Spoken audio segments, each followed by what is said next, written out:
नमस्कार दोस्तों, आप सुन रहे हैं दीपांशु स्पीच और आज मैं आपको एक ऐसी कहानी सुनाने जा रहा हूं जो आपको अंदर तक झकझोर कर रख देगी। ये कहानी है संघर्ष, हौसले और सफलता की। ये उस इंसान की कहानी है जिसने जिंदगी में हर मुश्किल का सामना किया, हर दर्द सहा, लेकिन कभी हार नहीं मानी और अंत में वो वहां पहुंचा जहां पहुंचने का सपना लाखों लोग देखते हैं, लेकिन बहुत कम लोग उसे सच कर पाते हैं। तो चलिए बिना कोई वक्त गवाए शुरू करते हैं आज की कहानी। अगर आप संघर्ष कर रहे हैं, अगर आप बार बार असफल हो रहे हैं, अगर आपको लग रहा है कि जिंदगी ने आपको हरा दिया है, तो ठहरिए, इस कहानी को पूरा सुनिए। हो सकता है ये आपकी सोच बदल दे, आपको उठकर फिर से लड़ने की हिम्मत दे। और हाँ, आगे बढ़ने से पहले चैनल को सब्सक्राइब कर लीजिए ताकि ऐसी ही प्रेरणादायक कहानियां आप तक पहुंचती रहें। रात के 11:15 बज चुके थे। पूरा शहर नींद में डूबा हुआ था। ठंडी हवा चल रही थी, सड़कों पर इक्का दुक्का गाड़ियां थीं। लेकिन एक शख्स ऐसा था जो न सो रहा था, न चैन में था। उसके दिमाग में हजारों ख्याल घूम रहे थे।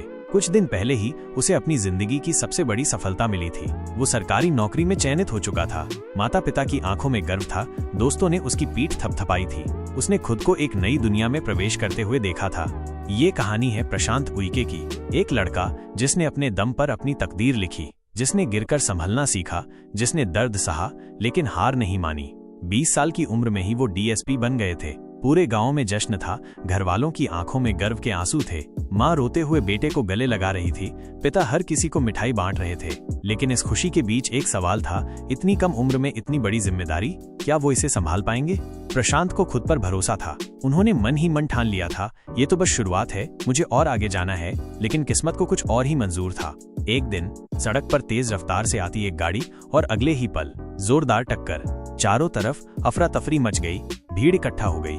सड़क पर प्रशांत बेहोश पड़े थे। जब होश आया तो लगा जैसे शरीर में जान ही नहीं बची। खून लगातार बह रहा था। किसी तरह कांपते हाथों से फोन निकाला और चचेरे भाई को कॉल किया। अस्पताल पहुंचे तो डॉक्टर ही नहीं था। किसी ने कहा दूसरे अस्पताल ले जाओ।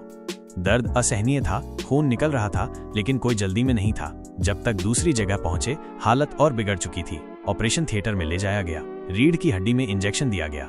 जब होश आया तो डॉक्टर की बातें सुनकर दिल बैठ गया। 75% हिस्सा तो ठीक हो गया है, लेकिन 25% गैंग्रीन हो चुका है। कुछ दिन बाद दूसरा ऑपरेशन हुआ, क्योंकि अब उस हिस्से को काटना जरूरी था।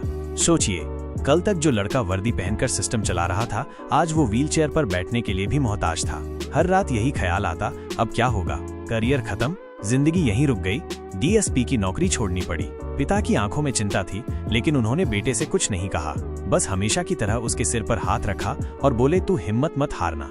हिम्मत कहने में आसान था, लेकिन जिसने सब कुछ खो दिया हो उसके लिए हिम्मत जुटाना सबसे मुश्किल काम होता है। शरीर भी टूटा हुआ था और मन भी, लेकिन हार मान लेना कभी ऑप्शन था ही नहीं। प्रशांत ने खुद को फिर से खड़ा करने की ठानी। उन्होंने फिर से किताबें उठाईं, फिर से पढ़ाई शुरू की। हर दिन संघर्ष था। दर्द के बावजूद घंटों बैठकर पढ़ाई करनी पड़ती। घर की आर्थिक हालत भी बिगड़ रही थी। पिता रिटायर हो चुके थे। परिवार की सारी उम्मीदें प्रशांत पर टिकी थीं, लेकिन वो रुके नहीं। लॉकडाउन के दौरान जब पूरी दुनिया ठहरी हुई थी, प्रशांत अपनी परीक्षा की तैयारी में लगे हुए थे। उन्होंने MPPSC की परीक्षा दी, फिर मेंस दिया। रिजल्ट का इंतजार करने लगे और फिर वो घड़ी आई जिसने जिंदगी बदल दी। फोन बजा, दूसरी तरफ से आवाज आई, बधाई हो, आप डिप्टी कलेक्टर बन गए हैं। एक सेकंड के लिए लगा कि शायद कोई मजाक कर रहा है। बार बार चेक किया, दोस्तों से कंफर्म किया, लेकिन ये सच था। उन्होंने माँ पिता को ये खुशखबरी दी। माँ रोने लगी, पिता की आंखों में पहली बार सुकून दिखा। घर में पटाखे फोड़े गए, दोस्तों ने बधाइयां दी।